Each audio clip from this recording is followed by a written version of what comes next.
Muy bien, muchas gracias.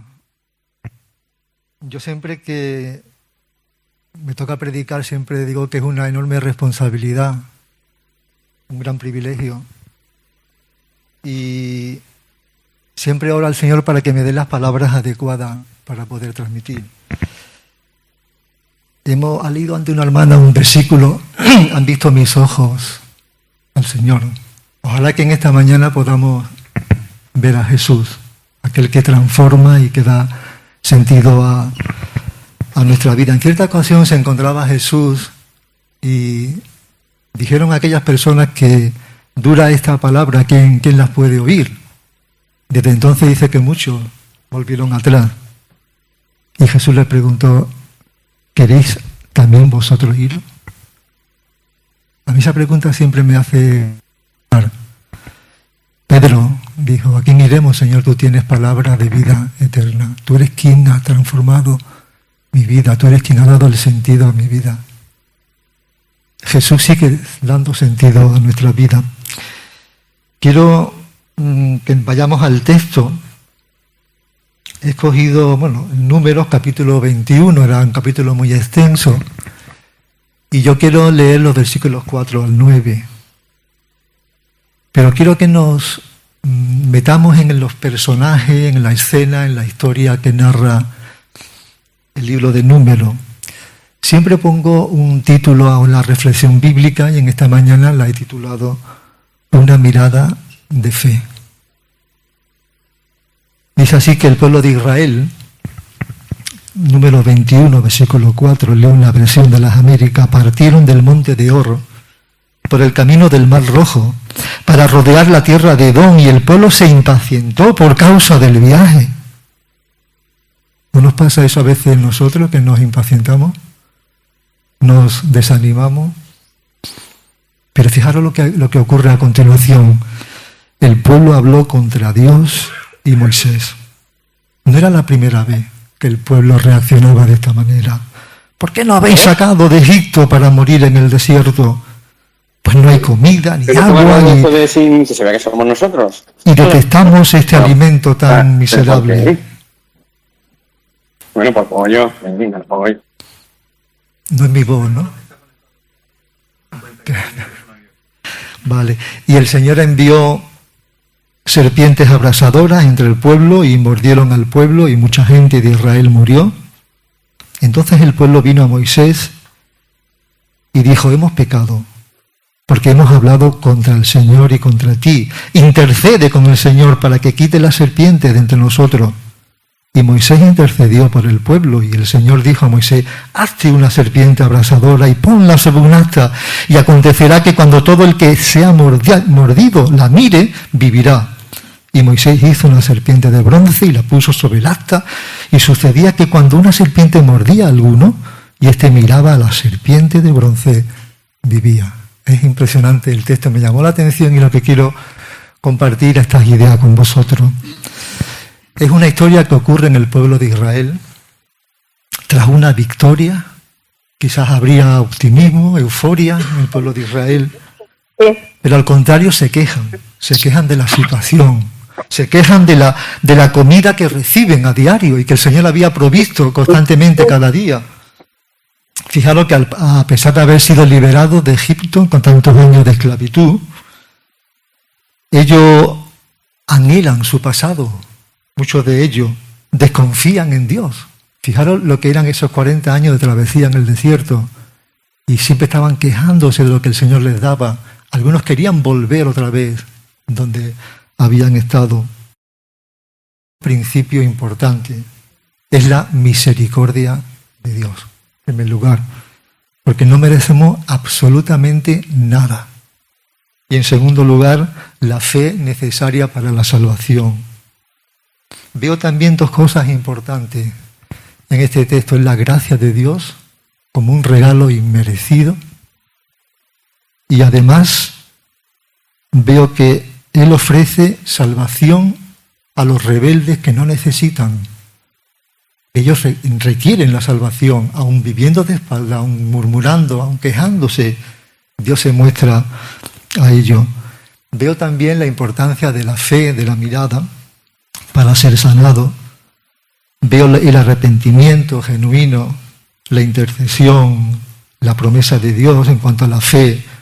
La salvación es un regalo inmerecido para todos, pero que requiere una respuesta de fe. Mirad en el versículo 4, vamos a empezar unos detallitos. Dice que después partieron del monte Hor, camino del Mar Rojo, para rodear la tierra de Edom, y se impacientó el pueblo por el camino. Fijaros que ya vemos en el pueblo un momento de frustración, de cansancio también del pueblo, de tal manera que esto desencadena en algo fuerte, trágico. Versículo 5 dice que el pueblo habló contra Dios y contra Moisés, de tal manera que le dice: ¿por qué nos hiciste subir de Egipto para que muramos en este desierto? No hay ni pan ni agua, y nuestro alma tiene fastidio de este pan tan liviano.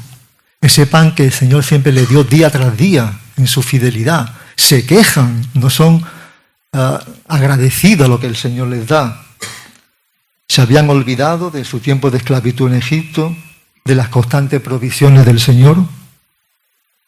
Pero es curioso, se quejan, critican de Moisés. La murmuración hace un daño colateral terrible, pero aun a pesar de que hablaron mal contra Dios y con Moisés, le piden que interceda a Dios. ¿Y qué hace Moisés? Podía mostrarse con orgullo: no, paso de vosotros. Al contrario, intercede por su pueblo porque amaba al pueblo de Israel. Quiero detenerme un par de minutos porque me tocó mi corazón cuando el pueblo murmura contra Dios y Moisés. El daño que puede hacer la murmuración. Dice el Proverbios capítulo 16, versículo 28, el alborotador siembra conflictos. El chisme separa a los mejores amigos. ¿No os ha pasado eso a vosotros en las relaciones interpersonales, sobre todo en el ámbito laboral? Cuando alguien habla mal de alguno, el daño que produce emocionalmente. A veces ocurre también en la iglesia que el enemigo se introduce para producir daño. Fijaros que el chismoso critica a los demás a sus espaldas, siempre pensando lo peor de los demás. El que habla puede quedar bien y que el objeto del chisme quede mal. Podríamos definir el chisme, la murmuración, como una noticia verdadera o falsa, con que se murmura o se pretende difamar a otra persona. Y eso se hace daño. Leía en cierta ocasión la frase: el que murmura hace daño a 3 personas. A él mismo, al que escucha sin desmentir al hablante y a la persona que se murmura. Hay 3 estrategias anti-chisme que creo que puede ser de bendición, puede ser positivo. No creerlos sin verificarlos. No los fomentes. No divulgues informaciones que no está comprobada o contratada. Eso nos pasa en las redes sociales muchas veces, que reenvía mensajes sin reflexionar en su contenido. Recuerda, los chismes son destructivos, porque somos mucho más propensos a creer las cosas malas que se dicen de alguien en las buenas. Alguien dijo las palabras negativas, porque vivimos en un mundo, en una sociedad de una negatividad total. No vemos nada positivo, ni en los dirigentes políticos, ni en la empresarial, ni en el ámbito estudiantil. Decía, las palabras negativas sobre alguien penetran hasta lo más íntimo del ser, significan que controlan la manera en la que vemos a la persona y la etiquetamos de esa manera, la fotografiamos y nunca vemos nada positivo en él. Versículo 6, Dios envió entre el pueblo serpientes ardientes que mordían al pueblo y murió mucha gente de Israel, porque era fuerte esa actitud del pueblo. Dice el versículo 7, entonces el pueblo vino a Moisés y dijo: hemos pecado. Me encanta la reacción del pueblo de Israel. Hemos pecado. Era una confesión genuina, auténtica. ¿Cuándo fue la última vez que le dijiste al Señor, he pecado? Porque todos somos hijos pródigos que malgastamos nuestras vidas, nuestro tiempo, nuestras capacidades y necesitamos reflexionar, volver en sí, volver a la casa del Padre. He pecado contra el cielo y contra ti, ya no soy digno de ser llamado tu hijo. Hazme como un jornalero. El Señor necesita saber de nosotros que hay una actitud de humildad, reconocimiento de nuestro pecado. Ruegan a Moisés que interceda. ¿Cómo actuarías tú si te están difamando, te están menospreciando, te están criticando? Moisés dice que actuó de una manera positiva porque amaba a ese pueblo e intercede al Señor para que provoque una bendición para el pueblo. Hemos pecado, dice el pueblo. La intercesión. Permitirme detenerme un par de minutos en la oración. ¿Cuándo fue la última vez que oraste al Señor? Con sinceridad. Porque la oración, orar es hablar con Dios. No son frases memorizadas, sino es volcar sobre Él lo que sientes en ese momento. Quizás alabanza, quizás peticiones, quizás intercesiones. La oración es aprender a depender de Dios. Léete Juan capítulo 15. Jesús dice, sin mí nada podéis hacer. Orar es estar convencido de que estamos en la misma presencia de Dios. Déjame compartir 4 características de la oración. En primer lugar, la conciencia de nuestra necesidad. Yo es que necesito al Señor. Dice el salmista en el capítulo 73, 25, ¿a quién tengo yo en el cielo sino a ti? Si estoy contigo, dice, ya nada quiero en la tierra.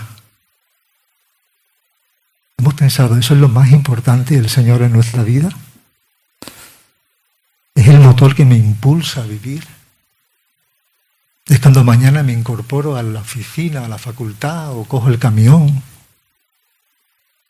y tengo que reflejar el carácter de Jesús en mi vida.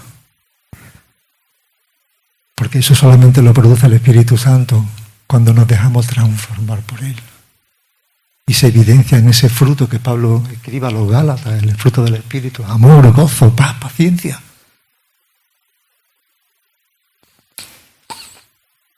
La oración es nuestra declaración de dependencia de Dios. Señor, te necesito.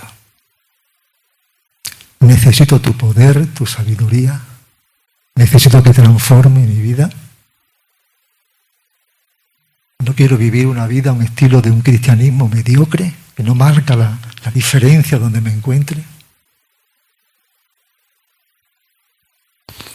Una segunda característica es la fe, porque es fundamental en la oración. El autor de Hebreos dice que sin fe es imposible agradar a Dios, ya que cualquiera que se acerca a Dios tiene que creer que Él existe y que Él va a recompensar a quienes lo buscan.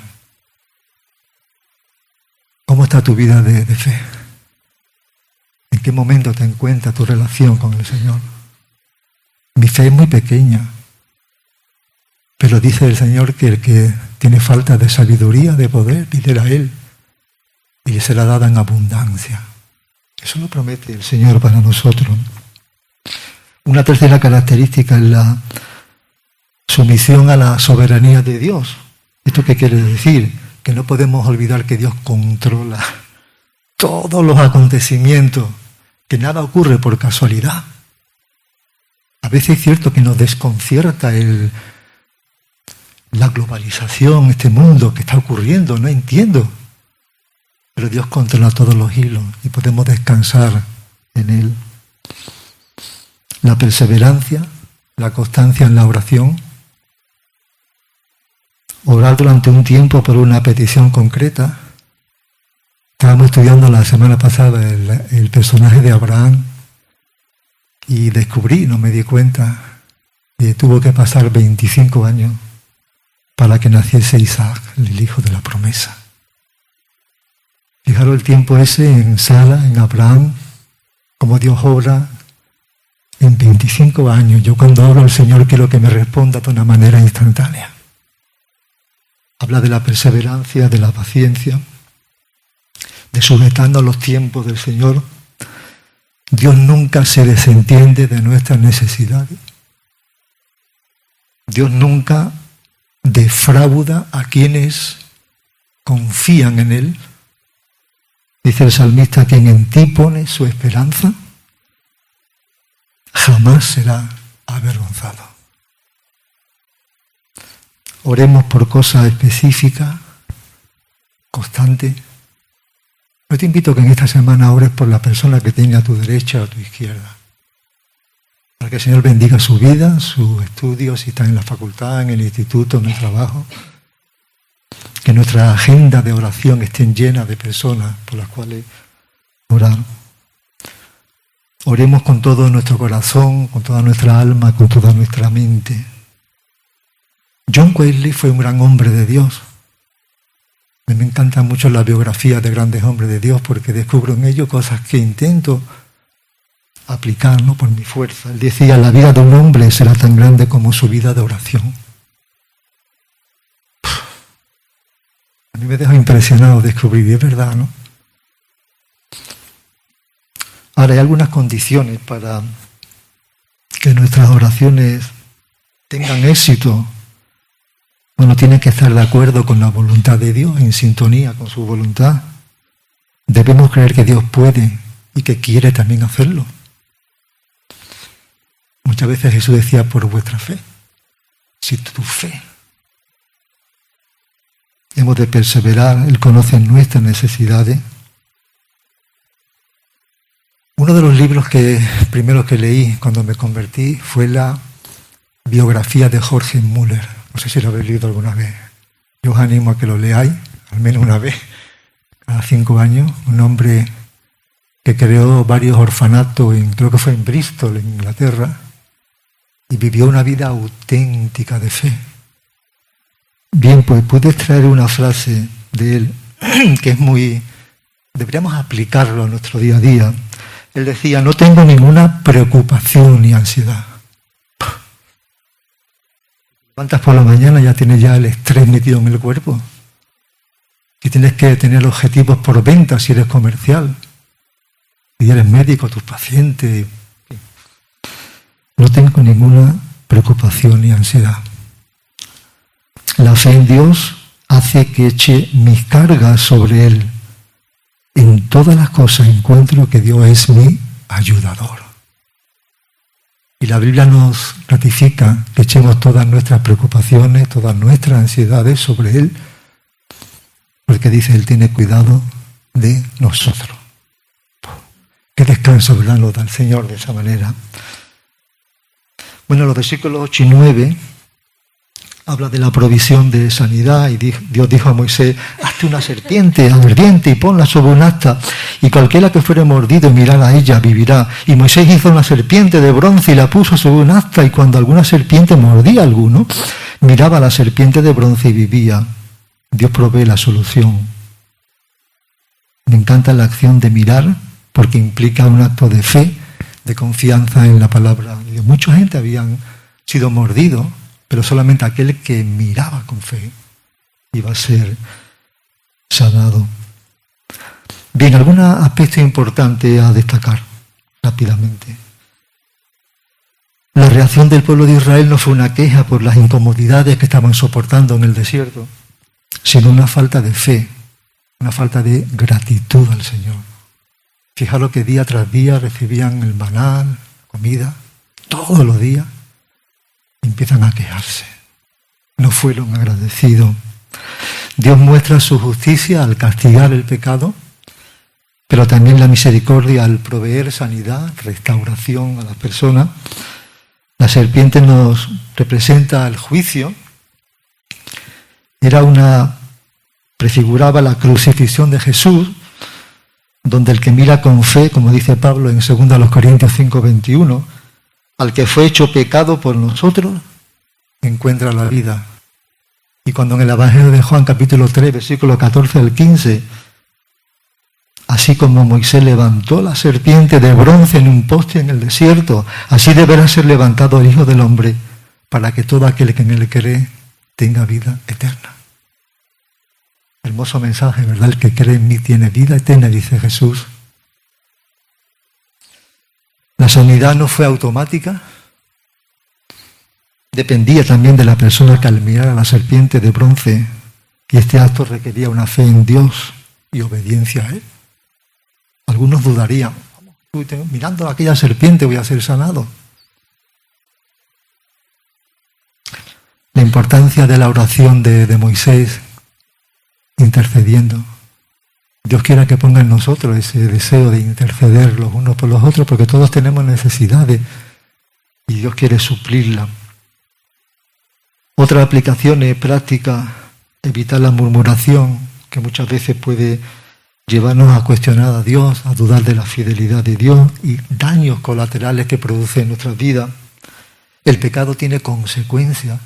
Fijaros lo que ocurre en este texto. Tenemos que reconocer nuestros errores y buscar el perdón de Dios. Todos nos equivocamos. No somos perfectos. Dios pide de nosotros valentía, humildad y decirle, Señor, perdóname. Límpiame de toda maldad. Porque Dios desea transformar. Qué bueno que caemos con frecuencia, pero lo bueno del Señor es que nos levanta una y otra vez, nos restaura. Un Dios de amor, de misericordia. Como decía Marcos Vidal en una de sus canciones, ¿quién soy yo? Más o menos para que tú me hayas amado. Es que no encuentro la razón por la que me amaste. Fijaros el gran amor que dio hacia nosotros, que dio a Jesucristo para darnos la vida eterna. Nos enseña las consecuencias del pecado, la justicia, la misericordia de Dios, la fe, la obediencia, y mirar a Jesús como la fuente de nuestra salvación. Dice la Biblia que más a todos los que le recibieron, a los que creen en su nombre, les dio potestad de ser hecho hijo de Dios. No sé cuántos los que estáis aquí no os conozco, tenéis esa convicción, esa seguridad. Una mirada de fe. Concluyo con el texto de un trocito de una canción, de uno de los himnos clásicos, pero que a veces pasan desapercibidos, nunca nos paramos a pensar en el contenido de la letra. Dice, la mirada de fe, no sé si acordáis alguno de los mayores, al que ha muerto en la cruz, infalible la vida nos da. Mira pues, pecador, mira pronto a Jesús y tu alma la vida hallará. Ve a Él, que si miras con fe al que ha muerto en la cruz, al momento la vida tendrá. Solo Cristo en su cruz, padeciendo hasta el fin, ha podido tu carga llevar, pues Jesús en la cruz anunció, exclamando con voz de clemencia y poder, consumada es ya la redención. Pues que Él sea toda la gloria al Señor. Podemos descansar en Él, porque es una fuente inagotable de poder. Él desea, quiere transformar nuestras vidas, y únicamente tenemos que estar disponibles. Señor, cambia mi vida. No me conformo con la vida mediocre de mi cristianismo. Quiero una vida de poder, una vida donde pueda proyectar siempre, en todo lugar, el carácter de Jesús. Pues que a Él sea toda la gloria.